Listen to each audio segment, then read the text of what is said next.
Hello guys, कैसे हैं आप। समदगिया यस में आपका स्वागत है। दोस्तों, आज के लेक्चर में हम पृथ्वी के आंतरिक संरचना के बारे में और बाह्य संरचना के बारे में अध्ययन करेंगे और ये सीखेंगे कि पृथ्वी का क्या भाग है। जैसे दोस्तों यहाँ पर हमने ये कहा कि ये सपोज करिए ये हमारी पृथ्वी है।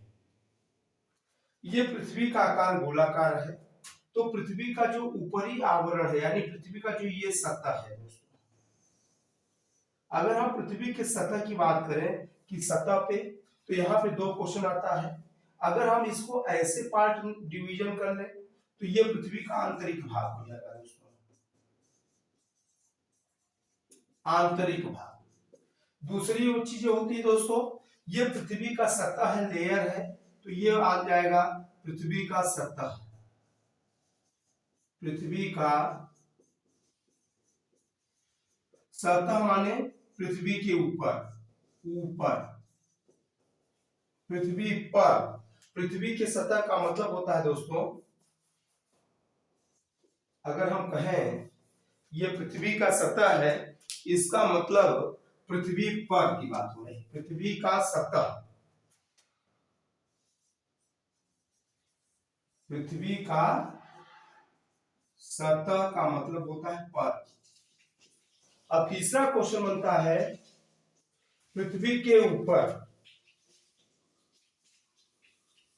पृथ्वी के ऊपर। और ऊपर की बात करेंगे तो ये बात आ जाती वायुमंडल।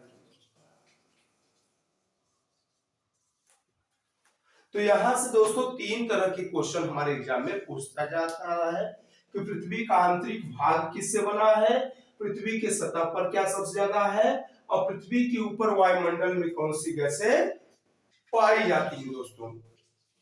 तो हम वन बाय वन पार्ट को एनालिसिस करेंगे। सबसे पहले अगर हम पृथ्वी की बात करेंगे तो पृथ्वी के ये वाला जो स्ट्रक्चर है, आंतरिक संरचना, किससे निर्मित है, सबसे पहले हम इसको देखेंगे। फिर हम देखेंगे कि पृथ्वी के सतह पर क्या क्या होती है। फिर हम बाद में बात करेंगे कि पृथ्वी के वायुमंडल में कौन सी गैसें पाई जाती है, जिससे कि हमारा पृथ्वी का कांसेप्ट पूरा क्लियर हो जाएगा। दोस्तों, जब पृथ्वी की आंतरिक संरचना की बात करेंगे तो यहाँ पर किसी एक ही चीज को या एक तत्व का मिलना, तो ये नहीं है कि कोई एक निश्चित तत्व पाया जाता है दोस्तों, बल्कि विभिन्न तत्वों का मिश्रण है। पृथ्वी का आंतरिक भाग विभिन्न तत्वों का मिश्रण है। अब इसको हम एक छोटा सा डायग्राम के रूप में पेश करना चाह रहे हैं। जैसे कि ये पृथ्वी का एक पार्ट हमने निकाल दिया, तो सबसे ऊपर का जो सतह है दोस्तों पृथ्वी का, वो 0 से 34 किलोमीटर तक आता है।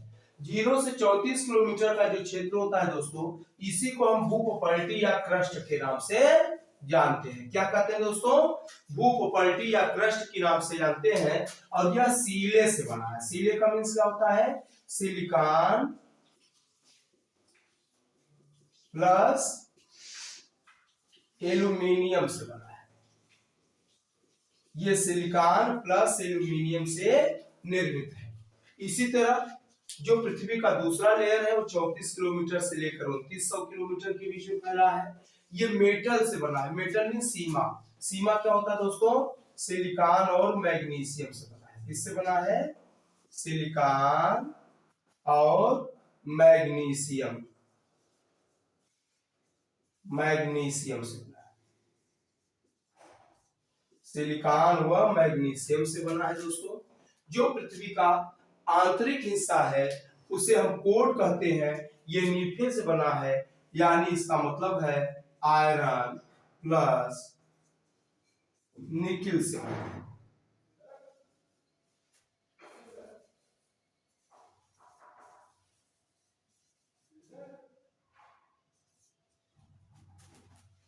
अब हम ये देखेंगे दोस्तों, इसी के आधार पर, क्योंकि अलग अलग पार्ट से बने हैं, इसी के कारण हम इसको अलग अलग पार्ट में कैटेगराइज करने का प्रयास करते हैं।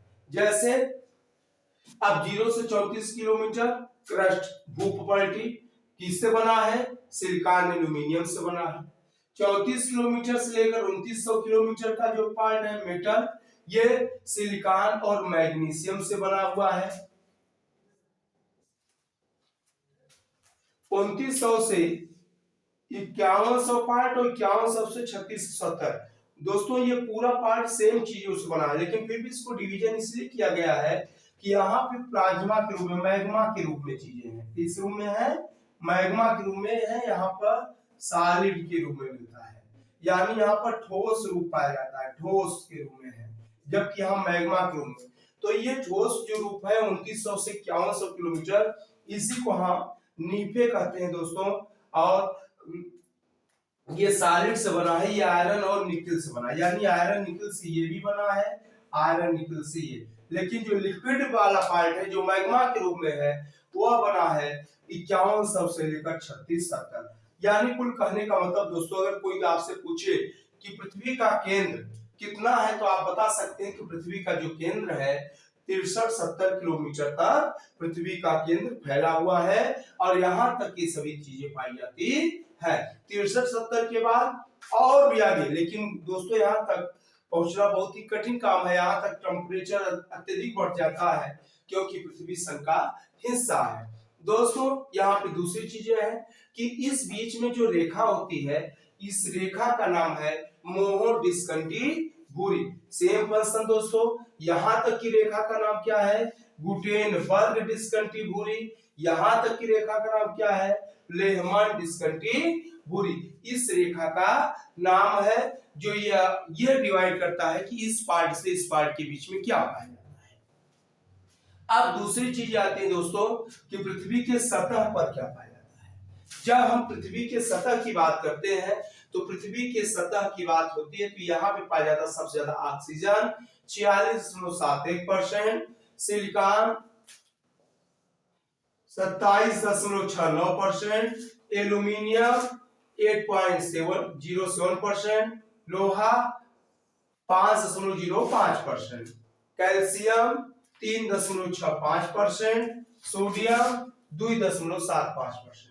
अब यहाँ पे क्वेश्चन हमारे एग्जाम के कैसे आते हैं?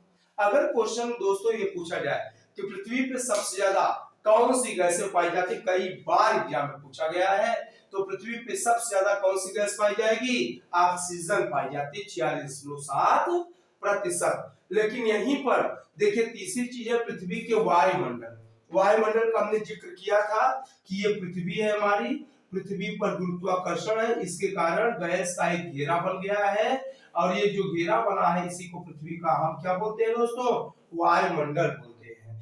तो वायुमंडल की पूछे तो अलग चीजें हैं। वायुमंडल में अगर पूछा जाए तो सबसे ज्यादा कौन सी गैस है दोस्तों? नाइट्रोजन है 78%। दूसरी नंबर पे कौन है वायुमंडल में? ऑक्सीजन है दोस्तों। ऑक्सीजन लगभग 21% है दोस्तों, ठीक है। तो अब देखिए और 1% में बहुत सारी गैसें हैं, अन्य गैसें हैं। तो कहने का एक सेंस ये हुआ दोस्तों, ये पृथ्वी के वायुमंडल का जिक्र है। किसका जिक्र है? पृथ्वी के वायुमंडल। अगर आपके एग्जाम में आता है कि पृथ्वी के वायुमंडल में क्या पाया जाता है तो ये बताना है।